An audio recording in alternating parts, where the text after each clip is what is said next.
Our names. In South Carolina, we become the grandchildren. Gunner's three little ones, Sister Irby's grands, Marianne's babies. And when we are called by our names, my grandmother makes them all one.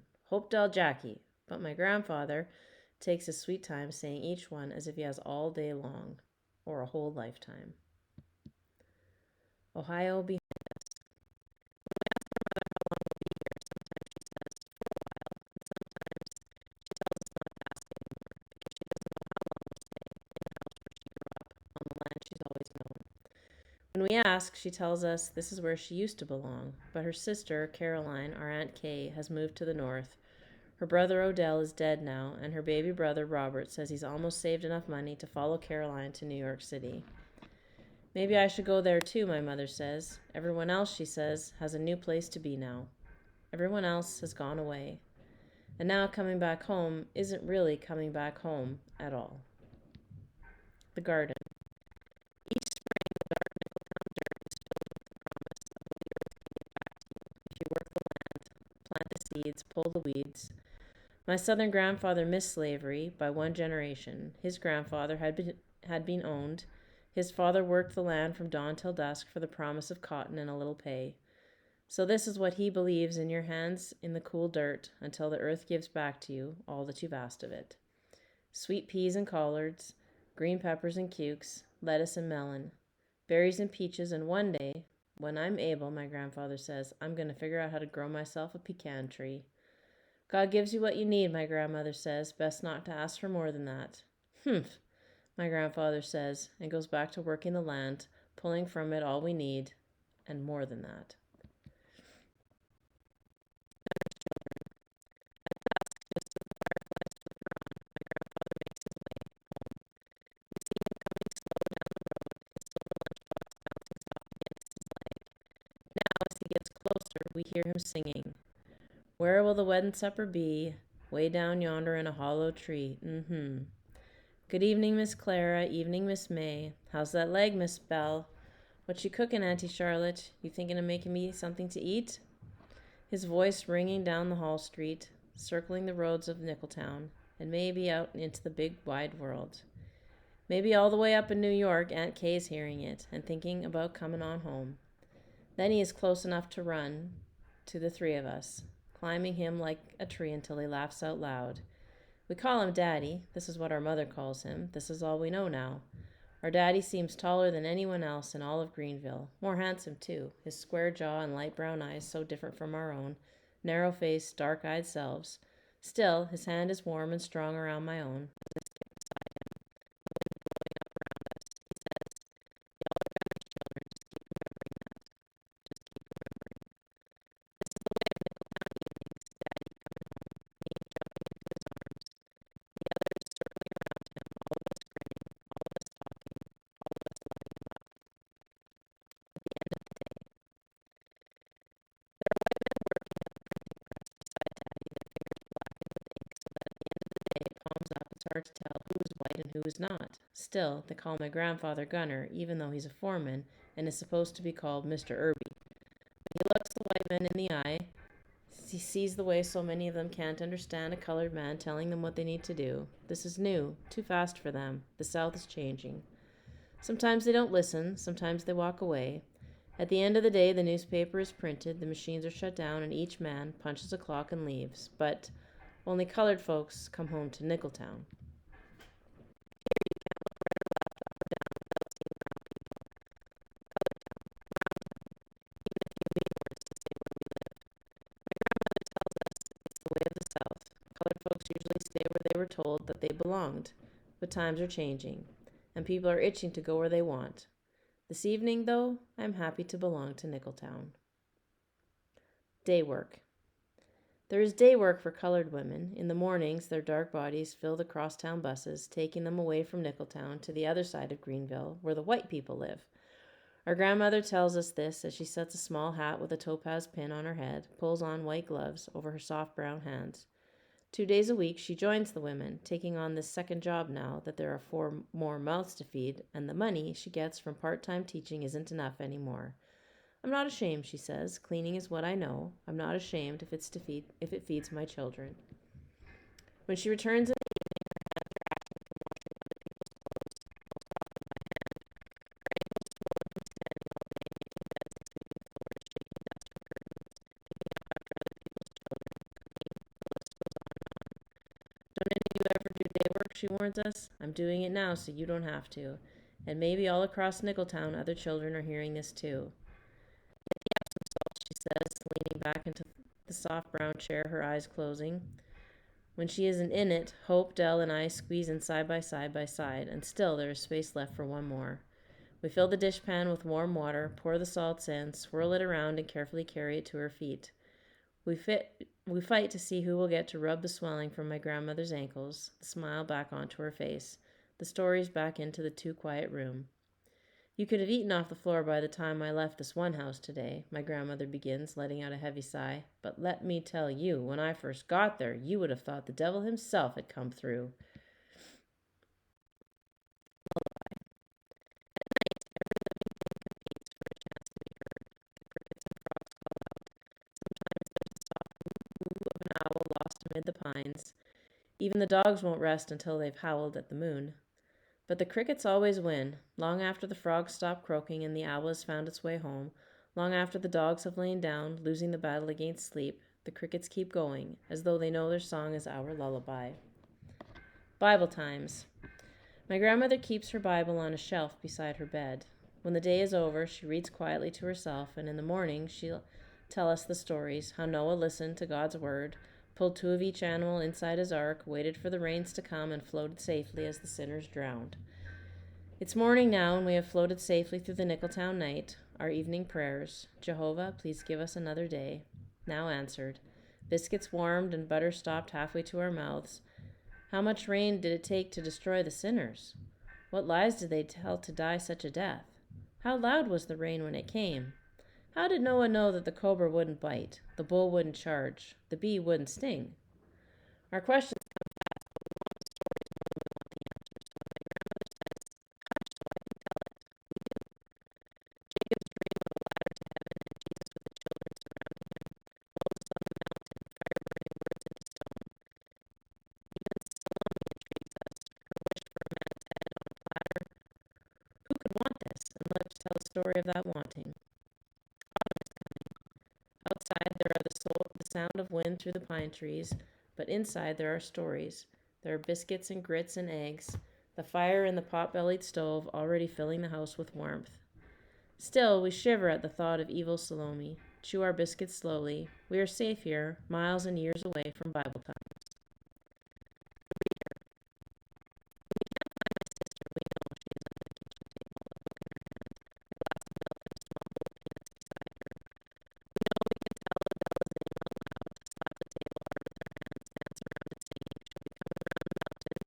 So many times the song makes us sick, and the circling makes us dizzy, and still, my sister will do nothing more than slowly turn the page. Beginning. I cannot write a word yet, but at 3, I know the letter J. I love the way it curves into a hook, that I carefully talk with a straight hat, the way my sister has taught me to do it. Love the sound of the letter, and the promise that one day this will be connected to a full name, my own, that I will be able to write by myself, without my sister's hand over mine, making it do what I cannot yet do. How amazing these words are that slowly come to me, how wonderfully on and on they go. Will the words end? I ask whenever I remember to. Nope, my sister says, all of 5 years old now, and promising me infinity. Hope. Self doesn't agree with my brother. He keeps sandpapers on his skin. He heats sandpapers to skin. Don't scratch, my mother warns, but he does, and the skin grows raw beneath his fingers. The pollen leaves him puffy-eyed. His small breaths come quick, have too much sound around them. He moves slowly, sickly now where once he was strong. And when his body isn't betraying him, Ohio does. The memories waking him in the night, the view from my father's shoulders, the wonder of the Nelsonville house, the air so easy to breathe. You can keep your south, my father had said. Now Hope mostly stays mostly quiet, unless asked to speak, his head bent inside the superhero comic books my grandfather brings home on Fridays.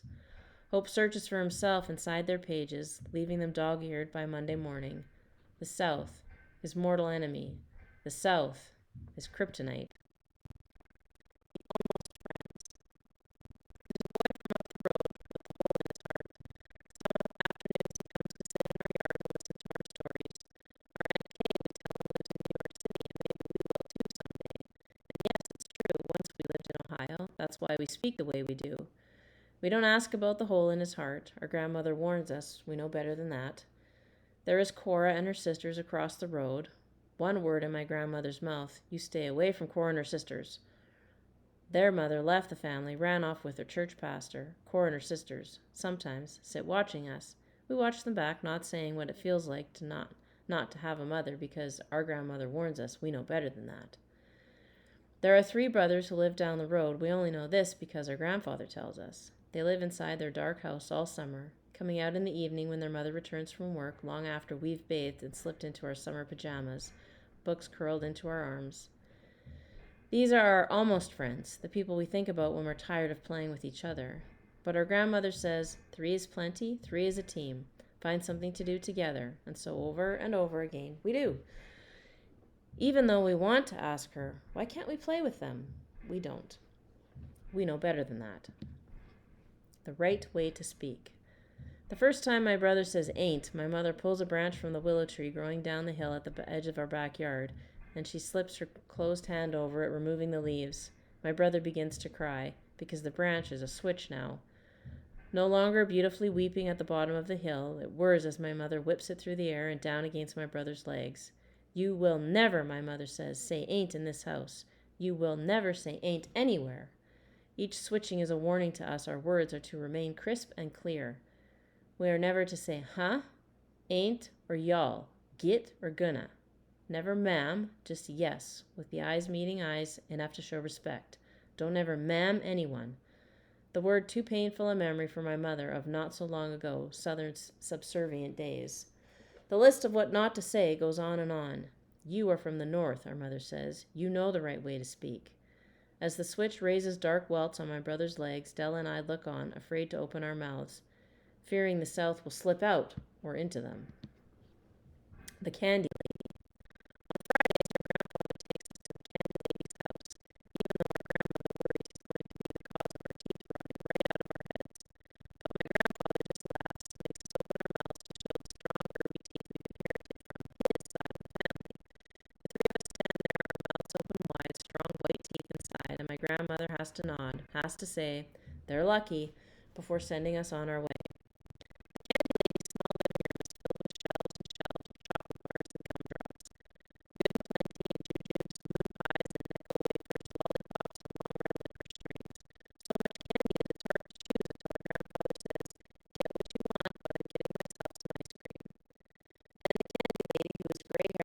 Smiles, disappears into another room, and returns a few minutes later with a wafer cone, pale yellow lemon chiffon ice cream dripping from it. Outside, even this late in the afternoon, the sun is beating down, and the idea of lemon chiffon ice cream cooling us, even for a few minutes, makes us all start saying at once, "Me too, Daddy, me too, Daddy, me too." The walk home from the candy lady's house is a quiet one, except for the sound of melting ice cream being slurped up fast before it slides past our wrists, on down our arms, and onto the hot, dry road. South Carolina at war. Because we have a right, my grandfather tells us we are sitting at his feet, and the story tonight is quiet people are marching all over the South, to walk and sit and dream wherever we want. First they brought us here, then we worked for free. Then it was 1863, and we weren't supposed to be free, but we weren't. We were supposed to be free, but we weren't. And that's why people are so mad. And it's true, we can't turn on the radio without hearing about the marching. We can't go downtown Greenville without seeing the teenagers walking into stores, sitting where brown people still aren't allowed to sit, and getting carried out, their bodies limp, their faces calm. This is the way brown people have to fight, my grandfather says. You can't just put your fist up. You have to insist on something gently, walk toward a thing slowly. But be ready to die, my grandfather says, for what is right. Be ready to die, my grandfather says, for everything you believe in. And none of us can imagine death, but we try to imagine it anyway. Even my mother joins the fight. When she thinks her grandfather isn't watching, she sneaks out to meet the cousins downtown. But just as she's stepping through the door, her good dress and gloves on, my grandmother says, Now, don't go getting arrested. And Mama sounds like a little girl when she says, I won't. More than 100 years, my grandfather says, and we're still fighting for the free life we're supposed to be living. So there's a war going on in South Carolina, and even as we play and plant and preach and sleep, we are a part of it. Because you're colored, my grandfather says, and just as good and bright and beautiful and free as anybody. And nobody colored in the South is stopping, my grandfather says, until everybody knows what's true. The training. When my mother's older cousin and best friend Dorothy comes with her children, they run off saying they can't understand the way Hope Dell and I speak. Y'all go too fast, they say, and the words get all pushed together. They say they don't feel like playing with us little kids, so they leave us to walk the streets of Nickeltown when we can't leave the porch. We watch them go. Hear Cousin Dorothy say, "Don't you knuckleheads get into trouble out there." Then we stay close to Cousin Dorothy, make believe we're not listening when she knows we are, laughing when she laughs, shaking our own heads when she shakes hers. You know how you have to get those trainings, she says, and our mother nods. They won't let you sit at the counters without them. Have to know what to do when those people come at you. She has a small space between her teeth like my mother's face, and Hope's and Dell's too. She's tall and dark-skinned, beautiful and broad-shouldered. She wears gloves and dark-colored dresses made for her by a seamstress in Charleston. The trainings take place in the basements of churches and the back rooms of stores, on long car trips and anywhere else where people can gather. They learn how to change the South without violence, how to not be moved by the evil actions of others, how to walk slowly but with deliberate steps, how to sit at counters and be cursed at without cursing back, have food and drinks poured over them without standing up and hurting someone. Even the teenagers get trained to sit tall, not cry, swallow back fear. But Lord, Cousin Dorothy says, everybody has a line. When I'm walking up to that lunch counter and taking my seat, I pray to God, don't let anybody spit on me. I can be Sweet Dorothy 7 days a week, 24 hours a day, as long as nobody crosses that line. Because if they do, this nonviolent movement is over.